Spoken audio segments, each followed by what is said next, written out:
Yana bir bor assalomu alaykum. Xo'p. Bu texnologiya nima deydi? Bir 2 yil oldin chiqqan edi o'zi, lazerli skaner. Ko'rgan bo'lsangiz kerak. Gapiraveraman. Ya'ni topografiyada nima muammo bo'lgan oldin, ayniqsa kollada kuzatiladi bu narsa va qishloq joylarida, shaharda topografik syomka qilgan paytimiz nima muammo bo'lardi? Hudud o'ralgan yoki kollada olishimiz mumkin, bir chuqurlik bo'lishi mumkin yoki tepalik bo'lishi mumkin.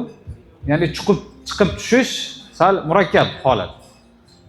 Shu holatda mana hozir yangi texnologiya chiqqan, ya'ni lazer orqali, ya'ni yashil lazer bo'ladi. Lazer tushgan joyda koordinatasi va absolut balandligini saqlab qo'ya oladi nuqtani. Bu texnologiya chiqqaniga 2 yil bo'ldi. Biza sal 1 yil ozgina kechikdik. Ya'ni buni ham aytib ketishimiz kerak. Lekin qolgan ishlab chiqaruvchilarga nisbatan sal kuchliroq texnologiya bilan kirdik. Ya'ni lazerga. Hozir qisqa qilib tushuntirib aytib ketaman nima farqi borligini. Xo'p, keyingisi mana ya'ni muammolar nimaki? Most tagida svязь yo'q. Most tagini olib bo'lmaydi. Tunnel bo'lishi mumkin, daraxtli joylar bo'lishi mumkin, naves, keyin mana hovlilar hududi bo'lishi mumkin. Ya'ni signal yo'qolib qoladi, bilamiz. Yoki ichkaridan koordinat olamiz desak, ya'ni nuqta olamiz desak, kira olmaymiz. Yoki kirsak ham signal ishlamay qolishi mumkin. Shu holatlarda lazer orqali bemalol suratga olsak bo'ladi. Mana bitta hozir ko'rib turibsizlar, mana. Lazer tushgan joyda koordinatasini olaveradi. Ovoz yana chiqmay qoldimi? Nima bo'ldi?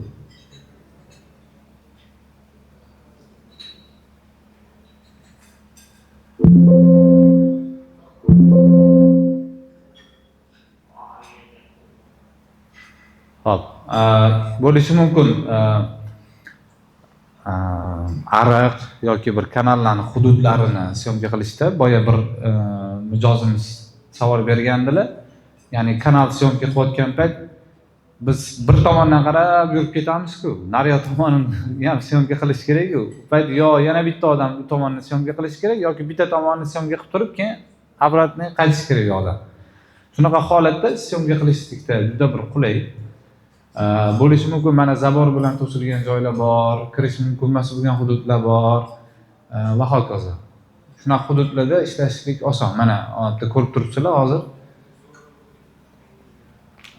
Narigi tomonini, misol uchun deylik, topografiya tilida urez deb aytamiz. Ana suvni nima deydi, chetini suratga olib, tasvirga olib turibdi. Ya'ni bu yana nimalarda kerak?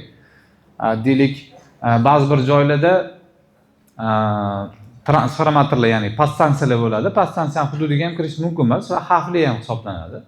Lekin ichida bir salba turgan bo'lishi mumkin yoki nimanidir suratga olib tushirishingiz kerak bo'lishi mumkin. Shu holatda kirmasdan turib ishingizni hal qilsangiz bo'ladi. Bo'lishi mumkin tunnellar, tunnelga ham tushib chiqish qiyin. Ya'ni transheyani qazib qo'yishgan, turbani ustidan отметка olishingiz kerak. Shunaqa holatda tepadan turib olaverasiz. Bo'lishi mumkin yana mana visokiy liniyalar. Bilamizki, endi o'zimiz tajribada ko'rganmiz. Naprejeniyasi yuqori bo'lgan, kuchlanishi yuqori bo'lgan liniyalarning tagida yaxshi ishlamaydi ham GPS o'zi. Ya'ni shu holatda, misol uchun deylik, yuqoridan privis olardik-ku. Privis olsak bo'ladi lazer orqali balandligini va hokazo. Mana ko'rishingiz mumkin videoda. O'zi idealda, ya'ni ideal nuqta olamiz desak, 15 metrgacha juda zo'r nima deydi, aniqlikda koordinat olib bera oladi. Agar lekin 30 metrgacha o'zi olish masofasi. Mana oldin Oldin nima bo'lgan desak, mana Trimble ko'rib turibsizlar. Oldin nima bo'lgan? Maxsus danlamerlar bo'lgan, ya'ni GPS bilan birgalikda tam nima deydi, bir-biriga bog'liq bo'lgan. Ya'ni nuqtani siz bu yoqdan olasiz, danlamer bilan o'lchab turib, mana bir-biriga integratsiya qilgan holatda nuqtani surishlik imkoniyati bo'lgan yoki o'lchab turib yozilgan. Hozir endi buni mana yangi nima deydi? Yechim orqali bemalol lazerda olsak bo'ladi. Xo'p, bu boshqa brendlar bilan solishtirilgan, ya'ni ham kamera jihatdan, ya'ni tasvirni tiniqlik jihatdan va lazerni ham nima deydi, sifati bor. Ya'ni hozir men bitta ko'rsatib o'tib ketaman.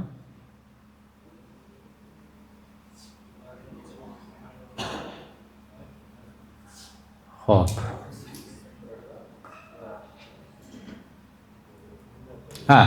Boyagi aytib o'tmoqchi bo'lgan farqimni aytmoqchi edim.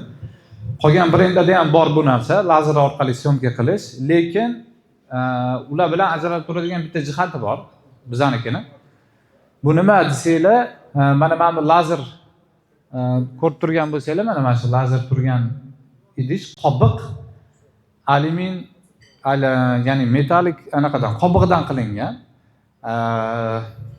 Ko'pchilik raqobatchilarimizniki bu plastmassa qobiqdan qilingan bo'ladi. Bu nima farq berishi mumkin desanglar, issiqda plastmassa o'zini xususiyatini yo'qotishi mumkin. Ya'ni issiqda kengayadi bilamiz. Sovuqda torayishi mumkin. Udar yegan payt, ya'ni deylik, qattiqroq veshkani, ya'ni vexa deb aytamiz. Yerga urgan payt, endi bilamizki, hamma topograf ham ideal ishlamaydi. Ya'ni nima deydi ana?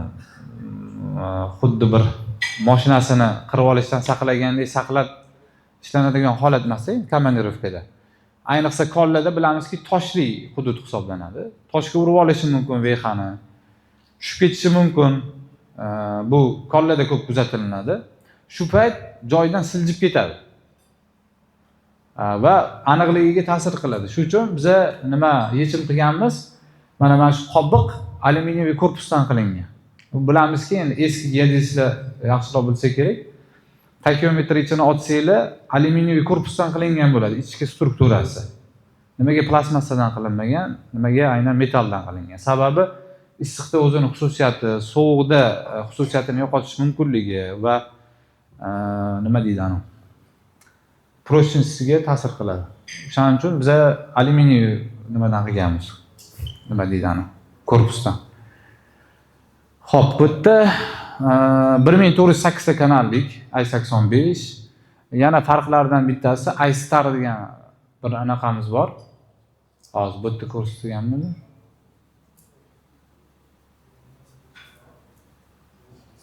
Xo'p, bu mana farqi, raqobatchilar bilan farqimiz. Endi nima deydi ana? Bu ham qizil qilib qo'yilganini o'ylamanglar, hammasida farq qilar ekandim. Yo'q, deyarli bir xil, ba'zi bir parametrlarda bizaniki yaxshiroq.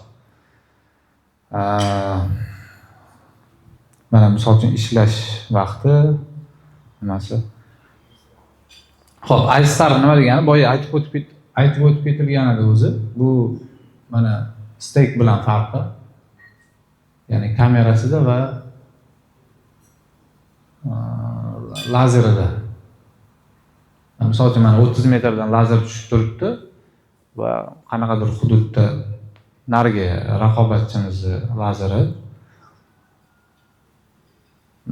Farqi mana devorlarda qanaqa ko'rinishi.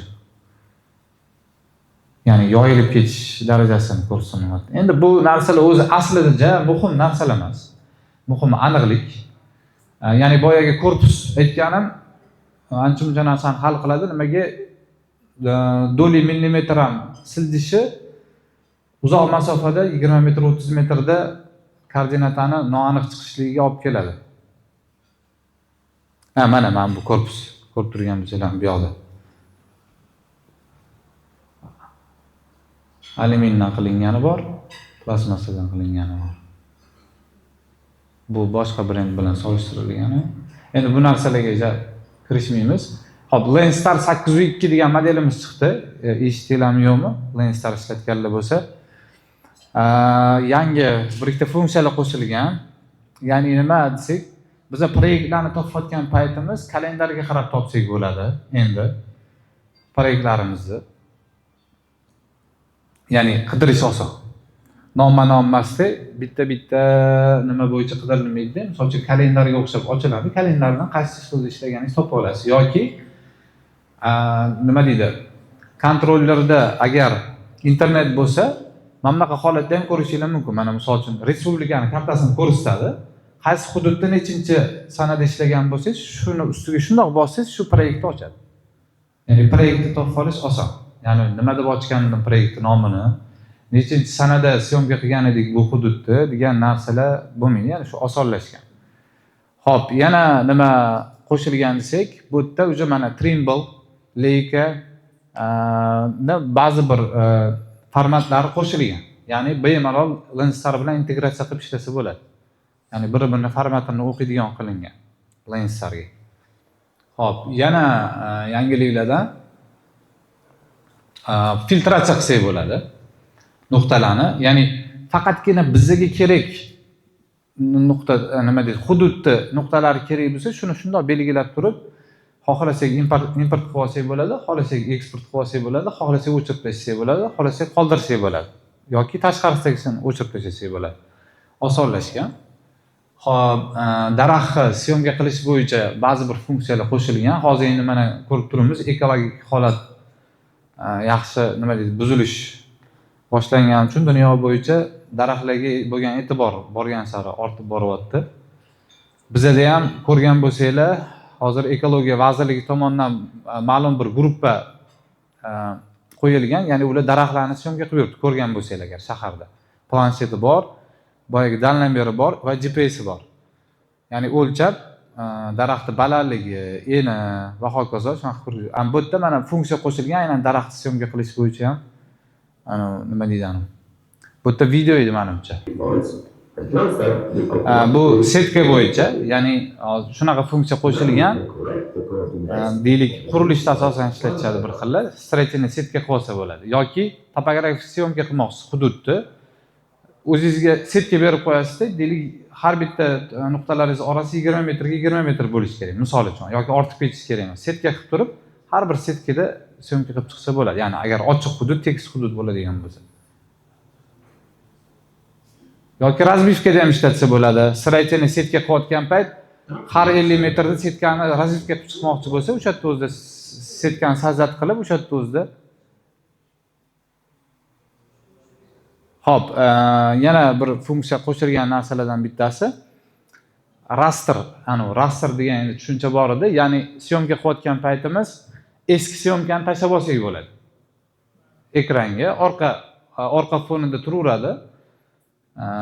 Endi oldin ham bo'lgan bu funksiya. Endi hozir ba'zi bir filtratsiyalarni qo'shsa bo'ladi. Misol uchun chornobellik qilib qo'yib, bir narsalarni o'chirib, yoqib, sloylarga ajratib turib, ba'zi bir funksiyalarni o'qiydi, ya'ni ba'zi bir formatlarni, misol uchun DVJ bo'ladigan bo'lsa tashlab turib, nimadir o'chirib, nimadir yoqsa bo'ladi va hokazo. Ba'zi bir funksiyalar qo'shilgan o'sha rasterga. Umumiy olganda shu i85 bo'yicha ma'lumot. Endi yangi eng oxirgi chiqqan priyomniklarimizdan bittasi shu.